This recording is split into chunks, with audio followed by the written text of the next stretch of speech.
Oh, you woke up. Huh? You were having a nightmare. Well, you're about to have an even worse one because today we're talking about a little series called the Treehouse Incident.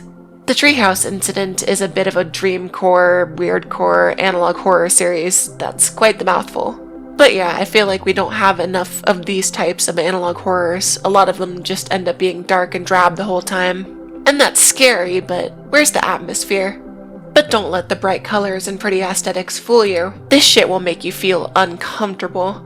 This series was created by Triangle M1NE, or in layman's terms, Amine. I would say Amine, but I'm assuming it's Amine because that's what the channel description says. This is a bit of an interesting case because the series didn't seem to start as a cohesive piece of horror, but rather a trailer for their music. But as more videos were released, the series evolved and ended up where it is now. If you are interested in the music aspect, this is their Soundcloud, and you're listening to a song from it right now. For the purposes of this video, we'll only go through the videos in this playlist because I think they're the only ones that are technically considered canon. As usual, we'll go through them all in order of release, and when we finish, we can see what we understand about the story so far, along with any theories. If you don't want to be spoiled, I recommend watching the original series first. I'll put a link in the description. Alright, grab your eyefish and Hello Kitty CRT, and let's begin. The first video in the playlist is named Confession, Sad Face.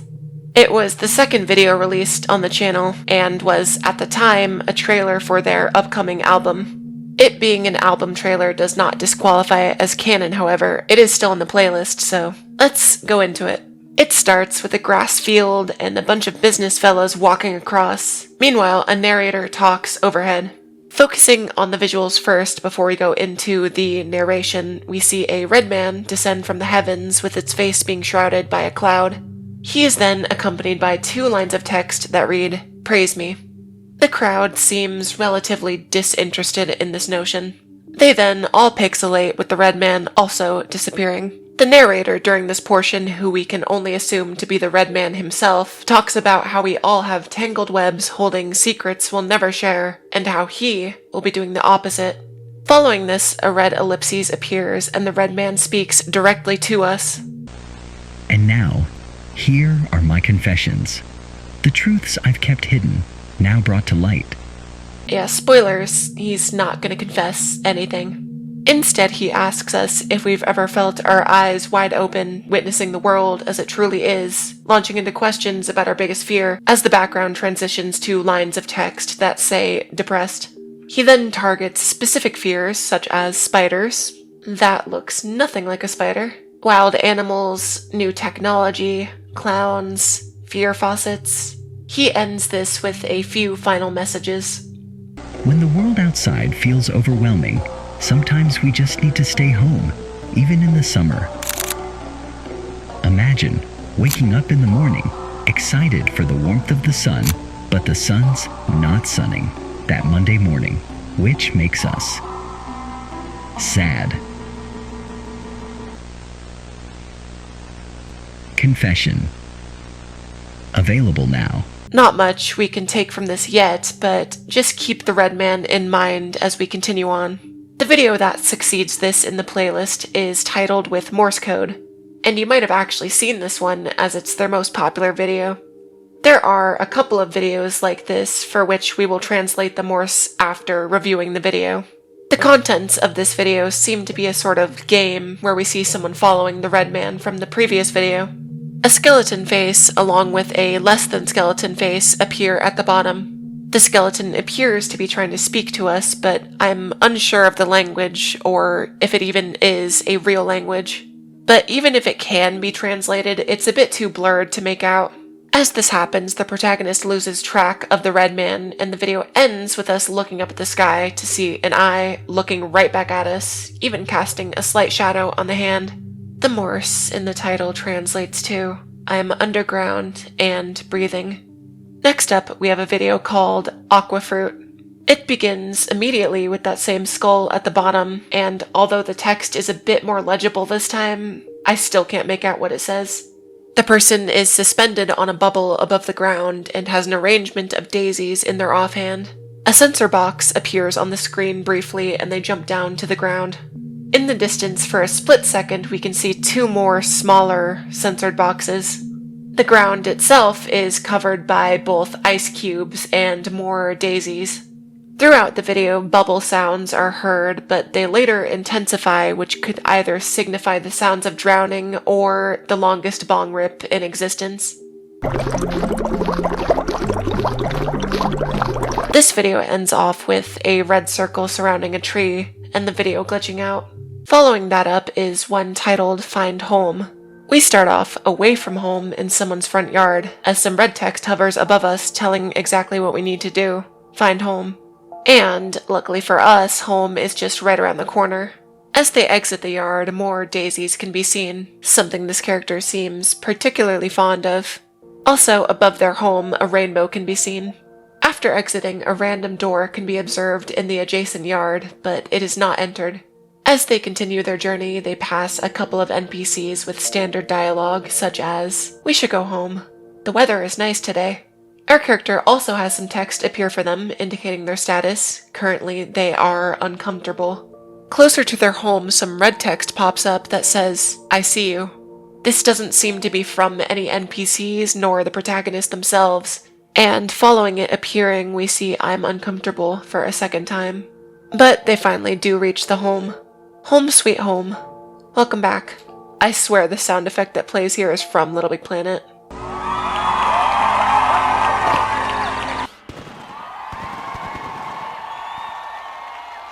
It definitely is just a stock sound effect, but I'm gonna cope and pretend the games are still relevant. A mushroom can be seen in the corner sporting a giant eye. There were a few mushrooms in this video adorned with this same eye. And, interestingly enough, the "I see you" text appeared when walking past one of them. This video ends with all the fanfare disappearing and a noose attached to the house being circled in red. Subsequently, we get a video called Camping. In said video, we see a park that also has a playground. Do people actually camp in parks like this? They walk across the grass, but instead of typical grass walking, it sounds like wood footsteps. There's a few other kids around, but they appear in the same way as the NPCs from the last video. We approach a teddy bear on a picnic mat, and text appears above saying "Teddy," much in the same way as the daisies and rainbow.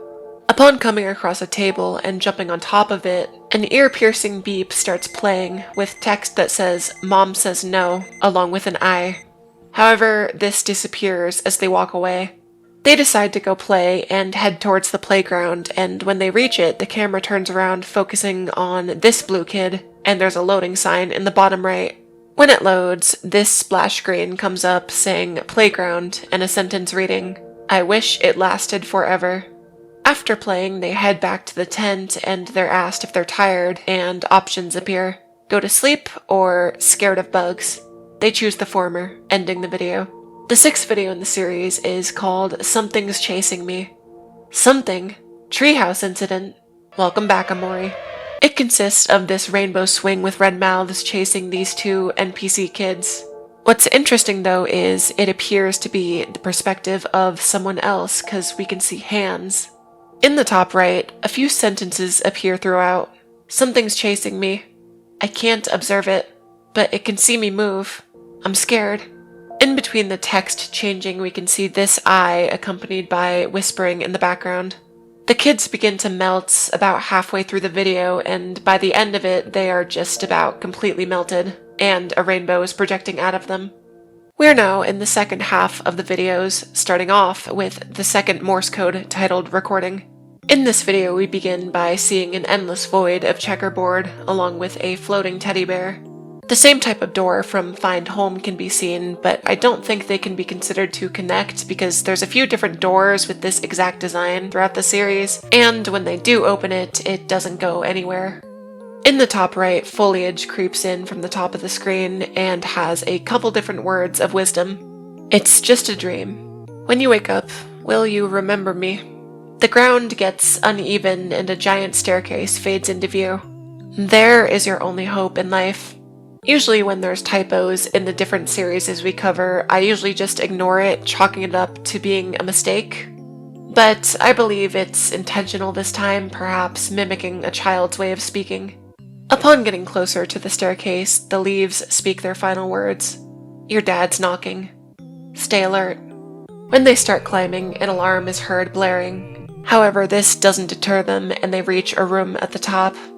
Inside the room is a miniature playground. The Morse in the title translates to between life and death. This might imply we're witnessing a purgatory of some sort. Following that is our next video called Apologize. It begins with the same beeping we heard back in camping, and we see a yellow sunflower person running away, with the text reading, "Oh no, you made Sunny upset." Sunny. To the left of them is a teddy bear, behind them is something censored, and to their right are two silly-looking people with a red circle. They decide to talk to them. When getting closer, the skull dialogue box appears again and reads as follows. You made Sunny feel upset about herself. You should never bring up her dad again. You should apologize to her right now. Or we'll kick you out of the friend group and you'll be a friendless loser. Yeah, way ahead of you, Clockface. But first, you should bring her something to cheer her up. The first object they need to collect, indicated by the light bulb in the corner starting to glow, is the teddy bear. The second item is daisies, but as they go to grab them, if we look in the background, it can be a bit hard to see, but we can see a figure move to hide behind a tree. The last item is a basket laying on top of a blanket, and they go to Sunny's house to apologize. Inside the home, it's very nature-oriented with mushrooms sprouting everywhere. In the back of the house is Sunny with a red circle surrounding her. But in the floor near her seems to be a black void hidden by bushes and censored out when looking inside of it. The following exchange is then held. What are you doing here? You hurted my feelings and I'll never forgive you. And trust me, you will regret what you've done. Oh? He's here.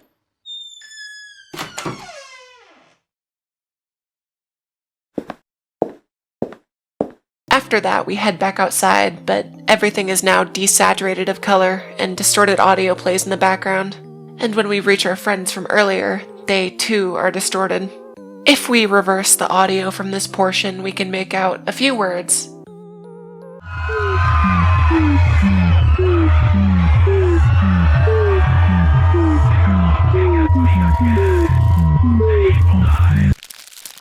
I find it kind of interesting that apparently some people were upset about this video due to the funny characters, but in my opinion this is definitely one of the more compelling videos we've seen up to this point. This community post reveals that the series is centered around the mom, Red Man, and depression, but seeing as this was before the name was changed, this might have also been changed. This post also states that this video was kinda meant to represent childish arguments, and going back to the purgatory thing from earlier, this could maybe be our character reliving something that happened to them in real life, albeit in a more abstract way. We then get our third Morse code titled video. This one starts with a black screen behind a sunflower, but then opens up to a much more calming image of the Red Man playing his guitar. Not much to mention here, it's pretty straightforward. There's a planet floating next to the Red Man and a strange face in the top right. And lastly, to the right, there is a background of castles. The Morse code in the title translating to somewhere on Venus. The entries from this point is where the series starts to intensify, with the video starting this trend being the treehouse. We open on two shadow people in a treehouse with a conversation occurring between A and D. Daisy, we should definitely play here after school. I'm so happy Dad built us this treehouse. It's so wide and comfy. You know what's a great idea? A tea party. I'm a boy. I don't do tea parties. What will my friends say about me at school? They live right across the street. Tea parties are lame. No, they're not. I don't even care what you do. Mr. Teddy and I will have the best tea party ever. Whatever, loser. Status then changes to happy and the camera pans out to applause, celebrating A winning the argument. And giving complete tonal whiplash, the following clip plays. You're closer to God than you are to me. You're closer to God than you are to me. You're closer to God. At the end of this, a pixelated body appears on the screen briefly.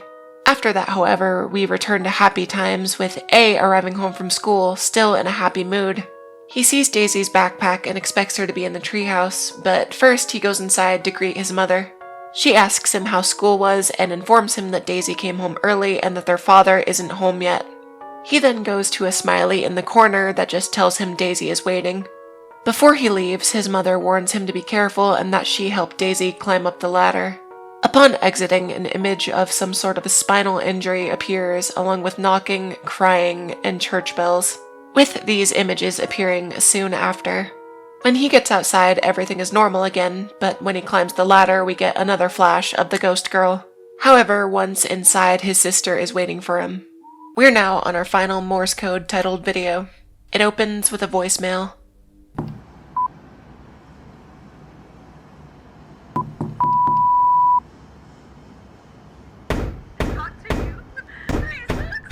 The voicemail is cut off, however, and we get the following. Do not play that message. Don't do it. You do not want to remember that day. Wasn't this the whole reason for my creation? If you do play it, however, I will no longer exist, but you will surely hate it after I'm gone. It's too late. It transitions to a disturbing scene where we see one figure standing in the back and one lying on the floor with blood spatter all over the house. A distorted skull face appears above the head of the ground figure, and we get the text, "Please don't scream. This was heard earlier in the voicemail. Everything is fine. Please stay asleep." We then get this clip with a face and some screams, and at the bottom we get the silhouette of an arm snapping backwards. Not sure if I should be censoring this. The man in the background gets closer. "Go back to your room, Arthur. She's just sleeping."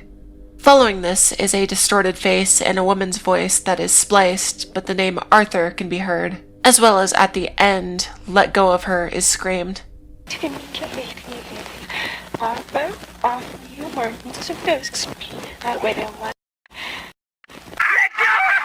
The video ends with the same skull face at the center of the screen, with a red background and screams heard throughout the duration. And just to be clear, A and D from the last video were Arthur and Daisy.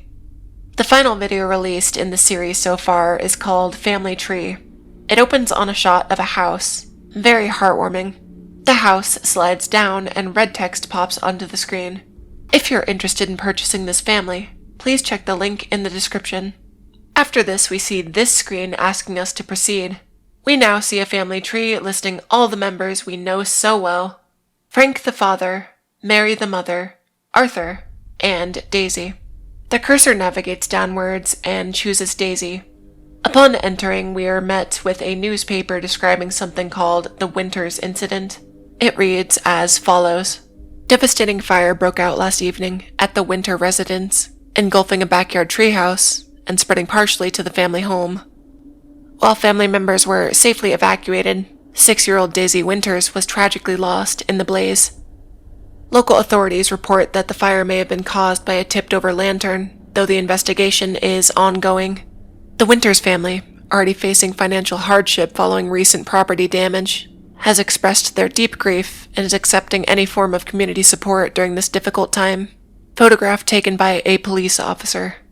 At the bottom of this, it's cut off, but we can make out the words, "dangerous for children." After this, a web page appears depicting the user Daisy Winters, 2001 to 2007. The user is deactivated. When the user tries to click Daisy's icon, they are unable to as the input file is damaged. They scroll down the page and choose to play Rainbow Hunt, a parkour game. The objective of this game is to just reach the end and not get captured by the candles.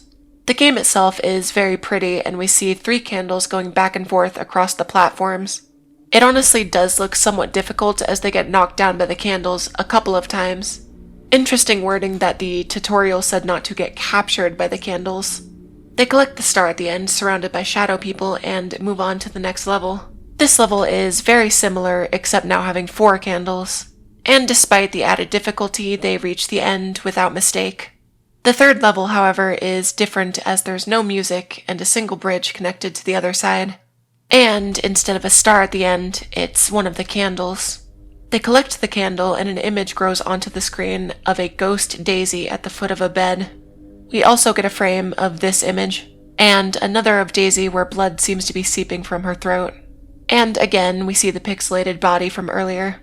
Knocking can be heard during all of this, and at the end, Daisy slowly rises onto the screen. The news article from earlier appears again. Nothing has changed from it, but we can now get a more clear view of the bottom. I believe this to read, "Plastic candles are dangerous for children." This game ends with a single sentence. At least she's in a bitter place now. We return to the family tree again, this time going to Arthur's portrait. When Arthur is selected, it lowers to a second tree, only containing 2 members. The members being either guilt or comfort. The user bounces between both of them, unable to make a choice. This continues until the end of the video.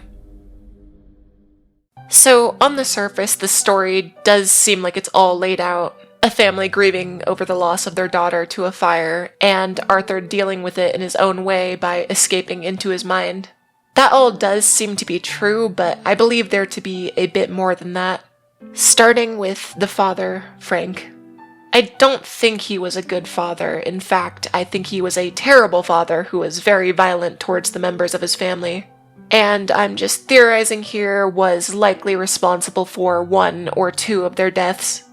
If we look at this image of Daisy, I'm not a forensics expert, but it doesn't appear as if this type of injury could be caused by a fire. So a couple of things could have happened here. Either Frank, being angry at Daisy, could have tried to pull her down from the treehouse, causing her to fall, or she might have fallen on her own due to no one watching her. This led to the family rushing to cover it up by staging a fire. I don't necessarily know why they would need to cover it up in the second scenario, but it's possible. Arthur could have also been the one to push her. They did seem to argue sometimes, and him being a kid may not have realized what could happen. Frank being the one to cause it doesn't really fit in with my next theory though, so let's just set that aside. I think the voicemail we hear is Arthur's mother calling the father, informing him of what happened to Daisy. And after an unknown amount of time passes, I think Frank, still being angry, causes the mother's death. He would either have to die or go to jail after this, so either Arthur retaliates or Frank is sent to prison. The theory is a little messy, but hopefully after a few more entries it will be clearer. Now, let's go into everything else in the series. Everything that we've seen throughout the series seems to be a manifestation of Arthur's guilt over what happened. And the Red Man is something he created to help block all of it out. He can relive the happy times over and over, but even with all of that, he can't stop the more tragic events from slipping through. And despite most of the time being in peaceful memories, he still is never safe. I suspect that once Arthur is able to listen to the voicemail and the Red Man disappears, that he will finally be able to move on and no longer need the comfort that the Red Man provides. All in all, pretty amazing videos. If you enjoyed it, please go support the original channel. I think the series is far from over. And I'd love to hear any theories you guys might have about the whole thing. Okay, thank you for watching. Bye bye.